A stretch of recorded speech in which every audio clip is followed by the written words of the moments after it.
নিজের দলের নেতাকর্মীকে অবজ্ঞা করে এভাবে করে একটি অধ্যাদেশ তারা বাতিল করে দিতে চায়। একটি সরকারকে স্বৈরাচার হওয়ার জন্য এবং ফ্যাসিস্ট হওয়ার জন্য যা যা উপাদান প্রয়োজন সব তারা প্রমাণ করে দিয়েছে। আপনারা খেয়াল করে দেখবেন, বিচার বিভাগকে ব্যবহার করার জন্য সুপ্রিম কোর্টের আইনজীবী নিয়োগের যে স্বাধীনতা ছিল সেখানেও সরকারি হস্তক্ষেপ, সেই অধ্যাদেশও বাদ দিয়ে দেওয়া হচ্ছে। অর্থাৎ তারা বিচার বিভাগকে ব্যবহার করতে চায়, তারা নতুন করে স্বৈরাচার হতে চায়। বিরোধী দলকে দমন করার জন্য পুলিশকে নিয়ে যে অধ্যাদেশ করা হয়েছিল সেই অধ্যাদেশকেও তারা বাদ দিয়ে দিচ্ছে। একের পর এক বিভিন্ন অধ্যাদেশকে বাতিলের মাধ্যমে তারা নতুন করে স্বৈরাচার হয়ে উঠতে চায়, তারা নতুন করে ফ্যাসিজমের জন্ম দিতে চায়। আর এই যে জুলাই সনদ, যা নিয়ে আমাদের নতুন করে এখন আন্দোলনে নামতে হচ্ছে, সেটা তারা মুখে বলে অক্ষরে অক্ষরে বাস্তবায়ন করব, অথচ তারা সংস্কার পরিষদের শপথ নিতেই রাজি হয় না। এমন এক অথর্ব সংসদ আমরা পেয়েছি যেখানে বিরোধী দলের নেতার বক্তব্যের পর সরকার দলের নেতা ভয়ের চোটে মাইক হাতে নিতে পারে না, মাইক পাঠিয়ে দেয় স্বরাষ্ট্রমন্ত্রীর কাছে।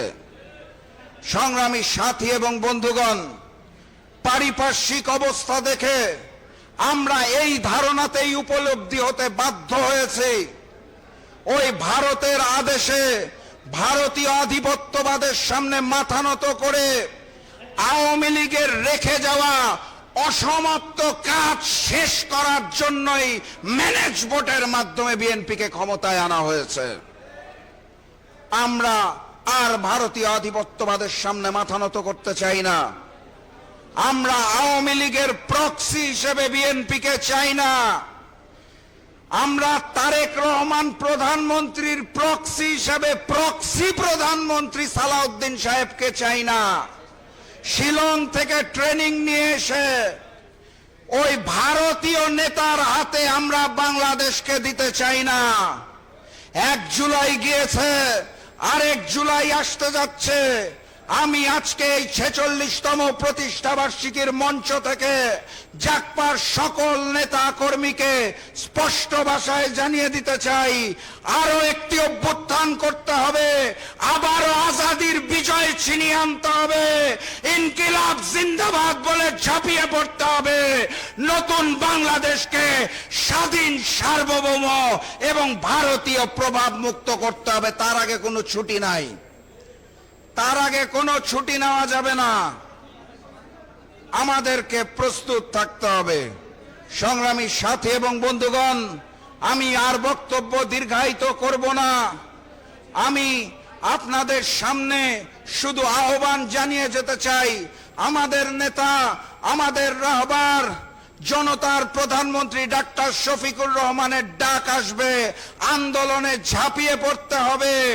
সংসদে যদি সমাধান না হয় তাহলে রাজপথে সমাধান হবে। জুলাইয়ের রক্তের সাথে বেইমানি করে বাংলার মসনদে কোনো ভারতীয় সরকারকে আমরা থাকতে দিব না ইনশাআল্লাহ। সংগ্রামী সাথী এবং বন্ধুগণ, আপনাদের প্রতি এই উদাত্ত আহ্বান জানিয়ে আমি আজকের মতো বিদায় নিচ্ছি। বিজয়ের পথে যাত্রা শুরু, জীবন অথবা মৃত্যু। আসসালামু আলাইকুম।